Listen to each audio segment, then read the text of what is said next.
Welcome to a new deep dive. Yeah. Today we're zeroing in on a role that's, well, absolutely critical for any organization's financial health, Mhm. and one that requires a very specific blend of skills, the actuarial analyst. That's right. They're the ones working with data, deep in the numbers, really, to figure out risks, predict future outcomes. And recommend solutions. Exactly, to keep things stable and, on track financially. It's a highly specialized position. And for this deep dive, our source material is a fascinating guide.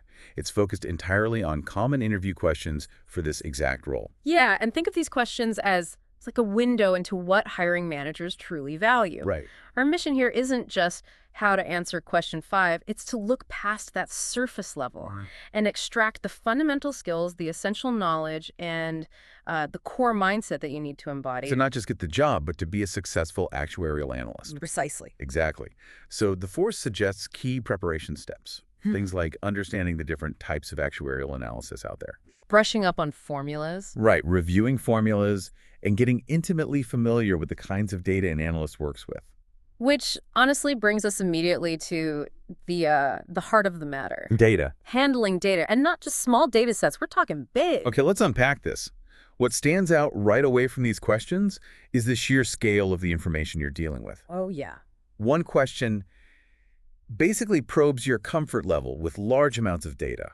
The source really emphasizes the need to manage, well, mountains of information. And stay organized. That's crucial. Definitely. They even give an example, analyzing millions of records. Millions from multiple different sources, too, just to spot trends. Wow. It's far beyond what, a simple spreadsheet can handle. Okay. So it's not just quantity, but making sure it's right. Accuracy. Absolutely critical. Another question dives deep into how you identify and fix errors in that data. And the recommended process. It's incredibly thorough. You start with a complete data review. Analyze the context around it, pinpoint discrepancies, and then use both quantitative and qualitative analysis to uncover the root causes of those errors. So not just finding the mistake, but why it happened. Exactly. Then you develop tailored solutions and rigorously test them. It highlights that accuracy isn't just, a nice to have, it's fundamental. And it seems they really stress this accuracy point because yet another question asks specifically about techniques to ensure everything is correct. Right. Things like double-checking calculations, the classic. And skip that. Reviewing data points for relevance and, Yeah. are they up to date? And consulting with fellow actuaries or domain experts. Yeah, it's a team sport even when you're validating numbers, it sounds like. Absolutely. And to manage that scale and ensure that accuracy, well, you need powerful tools. Okay, that brings us nicely to the essential software toolkit. Interviewers absolutely want to know your hands-on experience here. Oh, definitely. They'll ask about specific actuarial software programs. Yeah, like what? The source lists examples like Profit, AXIS, and MGALFA. These are specialized platforms. Right, for the core stuff. Primarily for core actuarial calculations. Yeah, determining premiums, setting aside reserves, that sort of thing. Okay. But they also mentioned familiarity with broader data analysis tools like SAS and R is important. Experience using these for things like pricing products, managing risk, and uncovering key data trends is clearly a requirement. And drilling down further, they ask specifically about your experience with risk management software. Yes, building on the toolset theme. While proficiency in standard tools like Excel, Access, and maybe VBA is mentioned for general data analysis, The usual suspect. kind of, but the focus again returns to the specialized platforms like Profit and AXIS. Why those specifically for risk? For building sophisticated models for risk assessment, calculating financial metrics, and, crucially, The communication part. creating reports that actually make sense to the business. Which is the perfect segue because, as you said, creating reports people can understand is vital. It's one thing to crunch the numbers, Totally. but you have to be able to translate them. Exactly. A critical skill highlighted is explaining complex actuarial reports to people who aren't actuaries, a non-technical audience. How do they suggest doing that? The recommended approach is simple but effective. Break it down. Small, digestible pieces. Okay. Start by explaining why the report matters and what its purpose is. Then give them an overview of the core concepts involved, things like risk assessment, probability, financial forecasting. Keep it simple. Yeah, use simple language. And definitely use visuals like charts and graphs to illustrate the data points and what they imply. Tailoring it is key, I guess. Absolutely. Tailoring your explanation to who you're talking to is essential. You're the bridge, really, between the complex analysis and actionable business decisions. And those business decisions often require solving complex problems that don't have simple answers. For sure. Problem solving and critical thinking are clearly at the core of the actuarial analyst role. Yeah, one question points out that this work is just full of intricate challenges. The example they give is fascinating. Analyzing changes to health insurance policies when you have incomplete data. Right. That's tough. You can't just say, oh, I don't have all the info. You need to use statistical modeling to identify the gaps Figure out what's missing. and figure out what data you do need. It's about making sense of uncertainty. And it's not just those high-level analytical problems either. What about dealing with practical issues, like an unexpected bug in the software you rely on? Oh, yeah, that must happen. The guide suggests a systematic approach. First, try to replicate the issue. Then, check the code, check the data involved. Okay. Work with the development team if needed. Find alternative ways to proceed temporarily if possible. Keep things moving. Right. And crucially, document everything so it can be fixed properly and others can learn from it. That makes sense. It's a blend of technical debugging and just practical persistence. Exactly. And when faced with a big problem, how do you even decide on the best actuarial approach in the first place? There might be multiple ways. Good question. The guide outlines a process for that too. It starts with gathering comprehensive information. Like what? Looking at industry trends, relevant regulations, historical data, and really understanding the client's specific objectives. Then you evaluate potential options based on factors like cost, accuracy, scalability, ease of implementation, the practical stuff. Weighing the pros and cons. Exactly. Weighing the risks and benefits of each approach. And finally, before committing, review your proposed solution with colleagues and stakeholders. Get buy-in. So it's a thoughtful, multi-step process. Very deliberate. It has to be. And circling back to that issue of incomplete data, it's clearly a reality of the job, because they specifically ask about making decisions in that exact situation. Yes, it comes up again. The example given is analyzing an insurance portfolio with limited information. So what do you do? Well, the approach isn't to give up, but to gather every piece of data you can find, claims history, market trends, industry standards, anything. Scrape it all together. Pretty much. Yeah. Identify the risks and benefits of potential strategies given those limitations. You might even recommend a hybrid approach. Okay. And importantly, run simulations using different scenarios. Test how your decisions might play out before you present your recommendation. Applying rigor even when the picture isn't perfect. That's the goal. So it's about solving current problems, but also about looking ahead, right? Making things better. Absolutely. Employers want analysts who can drive improvement and help predict the future. Yeah, one question asks how you would improve current processes. And the source focuses on identifying opportunities, streamlining and automating manual tasks. Like data entry. Things like data entry or generating routine reports, often by leveraging software. And using advanced technology like predictive analytics. Ah, the buzzword. Well, yeah, but using it not just for forecasting, but for gaining deeper understanding of the business. And improving risk assessment specifically is mentioned as a key area for change. Right. The guide suggests a three-step process for that. First, a deep analysis of the existing risk processes, what data is used, what methods, where are the inefficiencies. The weak spots. Then engaging stakeholders, talking to people through interviews, surveys, focus groups, getting their insights. And third, implementing and monitoring the recommended changes, working closely with the relevant teams. It's a collaborative approach to improvement. And predicting future trends, especially in something dynamic like insurance policies, that must require its own strategy. It does. The guide recommends analyzing the current market for patterns, developing forecasting models that incorporate economic factors, how consumers are behaving, broader industry changes. You create projections based on those models. But it's not just the models. No, you also consider external data news, surveys, research. It's about using all available information to make educated predictions that inform decision-making. So it's part science, part informed judgment. You could say that, yeah. And this all happens within a work environment that can be, well, pretty demanding. That's right.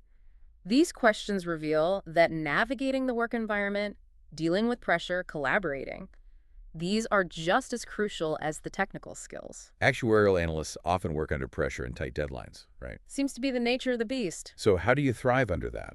The source suggests staying calm, staying focused on finding solutions. Easier said than done sometimes. True.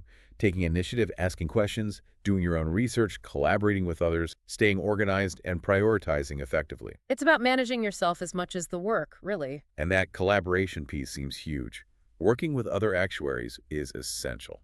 Definitely. Question 9 specifically highlights this. Collaborating allows you to share knowledge, learn from experienced colleagues. Get better solutions through discussion. Exactly. Stay current on what's happening in the field and contribute more effectively to the team's goals. It's not a solo sport. Not at all.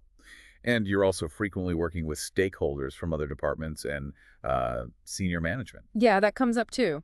The guide mentions experience here could involve leading the development of reports, keeping stakeholders updated, Handling issues. addressing any issues that arise, yes, and working with senior management on strategic questions, identifying resource needs, developing new methods, providing those data-driven recommendations. Which requires effectively communicating complex concepts again. And actionable solutions to people who need to make high-level decisions based on your work. So to stay effective in this dynamic role, there's a strong emphasis on continuous learning. Absolutely. Staying current on industry changes, regulations, technology. It isn't optional, it's vital. How do they suggest doing that? The source lists methods like taking advanced courses, regularly attending seminars and conferences, reading industry publications and blogs, and actively learning from colleagues and mentors. It's a career-long commitment. And demonstrating that commitment often involves professional certifications, right? Yes, the questions touch on this, mentioning current certifications like the ASA, Associate of the Society of Actuaries, Okay. and outlining your goals for future ones, such as fellowship, FSA, or maybe the CR, Chartered Enterprise Risk Analyst. What's that one focus on? Enterprise Risk Management. Mentioning these clearly shows dedication to enhancing your skills and advancing in the field. So of all these skills and demands, how do you make yourself stand out? That's another question they ask, apparently. Right. This is about your unique value proposition. What makes you the right fit? So what could that be? The source suggests highlighting specific relevant experience, your academic background, like an actuarial science degree, Your core skills. strong analytical skills, industry knowledge, being organized and detail-oriented, effective communication abilities, maybe a passion for learning new techniques or technologies. Or even transferable skills from somewhere else. Potentially, yeah, if they're relevant. And summarizing all this, the guide explicitly asks about the most important skills for this role, like the absolute must-haves. Okay, the essentials. According to the source, the top skills are strong analytical and problem-solving abilities, Makes sense. being able to interpret data and develop smart solutions, a deep understanding of the foundational subjects, math, statistics, economics, finance, The bedrock. essential for analyzing risk and making sound decisions, excellent communication and interpersonal skills, There's that communication again. for explaining complex ideas and working with others, and of course that crucial keen eye for detail, spotting issues others might miss. Ultimately, all these skills converge on one goal, right? Making a tangible impact on the business. That's right. Actuaries use analytics to directly improve business outcomes. Is there an example? Yeah, a great example given is using data to boost customer retention. The source describes developing an algorithm to analyze customer data, identify patterns showing who might leave. Find the churn risk. Exactly, and then using that to create targeted campaigns. This reportedly resulted in like a 10% increase in customer retention. That's significant. And they mention using predictive models for new customer acquisition too, leading to a reported 5% increase. So you're showing real, measurable business value directly tied to the analytical work. That's the key. And the work isn't just about the initial analysis, right?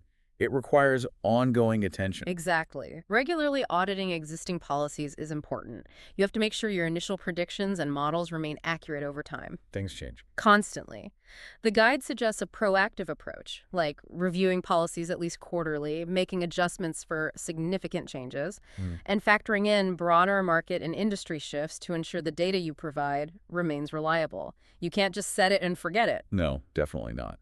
And finally, the questions acknowledge that challenges are, well, an inherent part of the job. Yeah, it's not always smooth sailing. They ask candidates to talk about challenges they've faced. Like what kind of challenges? Examples given include interpreting and analyzing really complex data sets, which the source says can be overcome by developing a clear, comprehensive process. Having a system. Right.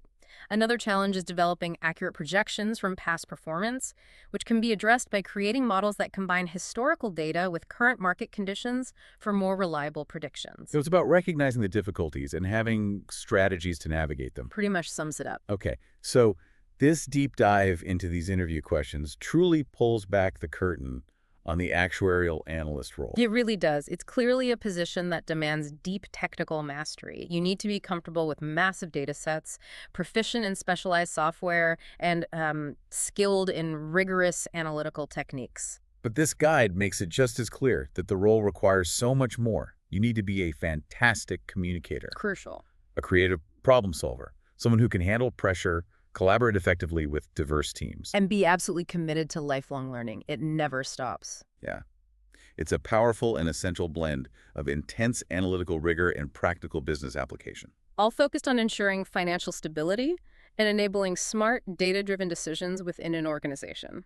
Looking at this mix of technical demands, soft skills, and the environment they work in, the scale of data, the pressure, the need for continuous learning, what aspect of the actuarial analyst role stands out most strongly to you? It's that blend, I think. The way you have to be deeply technical and an effective communicator and collaborator. It's quite unique, a fascinating field. Indeed. Thanks for joining us for this deep dive. Here's a thought to leave you with. In a world increasingly defined by vast amounts of data, the true power isn't just in calculating the numbers themselves, but in the crucial human ability to translate them into clear insights, compelling stories, and actionable strategies that drive real-world outcomes.